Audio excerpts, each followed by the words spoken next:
राजा की बेटी। एक राजा की बेटी थी मंदिरा। राजकुमारी मंदिरा को सुख सुविधाओं की इतनी आदत हो गई कि वह उनके बिना रह ही नहीं पाती थी। वह अपने पिता की बहुत लाडली जो थी। जब वह बड़ी हुई तो उसके पिता उसके लिए एक अच्छा वर ढूंढने लगे।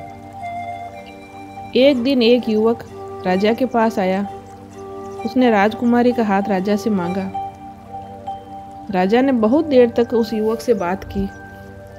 उसके बाद वह उस युवक से राजकुमारी का विवाह करने के लिए तैयार हो गए।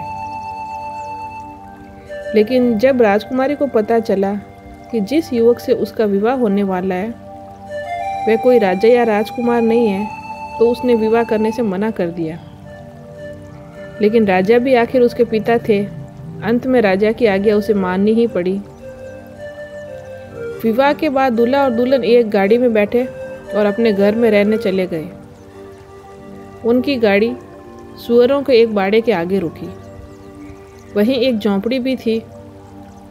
युवक ने कहा, हमारा घर आ गया है, आओ अंदर चलें। राजकुमारी को यह देखकर बेहद आश्चर्य हुआ कि उसके पिता ने उसका विवाह एक सुअर पालने वाले से कैसे कर दिया। लेकिन वह अब कुछ कर भी नहीं सकती थी।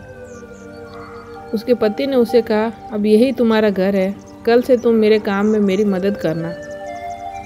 राजकुमारी को यह सोचकर भी घिन आती थी कि उसके चारों ओर सुअर घूम रहे हैं, जबकि उसके पति आराम से वहाँ रह रहा है। धीरे धीरे राजकुमारी को सुअरों के बीच रहने की आदत पड़ने लगी। वह अपने पति की मदद भी करने लगी। कुछ महीने बीत गए। अब तक राजकुमारी घर का सारा काम करना अपना आप सीख गई, बल्कि उसे यह सब करने में मज़ा आने लगा। एक दिन अचानक उसका पति उसे बिना कुछ कहे कहीं चला गया। काफ़ी देर तक वापस भी नहीं आया। फिर वहाँ एक बग्गी आई। देखने में यह किसी राजा की बग्गी लगती थी। बग्गी के कोचवार ने राजकुमारी मंदिरा से कहा, आइए, हमारे राजा साहब ने बुलाया है, मेरे साथ चलिए। मंदिरा अब कोई राजकुमारी नहीं बल्कि एक साधारण सुअर वाली थी। वह यह सोचकर डर गई कि राजा ने उसे क्यों बुलाया है, शायद मेरे पति से कोई गलती हो गई है, उसने सोचा। कोचवान मंदिरा को एक राजमहल में ले गया। यह उस राज्य के राजा का महल था। उसे राजा के सामने बुलाया गया। उसे समझ नहीं आ रहा कि क्या भूल हो गई। उसने हिम्मत करके राजा की ओर देखा। वह पूछने ही वाली थी उसे यहाँ क्यों बुलाया गया है। तभी उसे लगा कि राजा को पहले कहीं देखा है।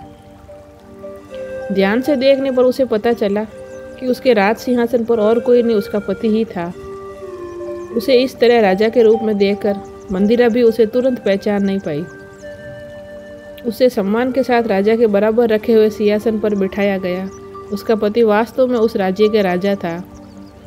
राजकुमारी मंदिरा अब पहले जैसी जिद्दी और घमंडी नहीं रही, इसलिए वह अब रानी बनने के लायक थी। अब वह समझ गई थी कि काम छोटा या बड़ा कोई नहीं होता। यदि अब चाहे तो हर परिस्थिति में खुश रह सकते हैं।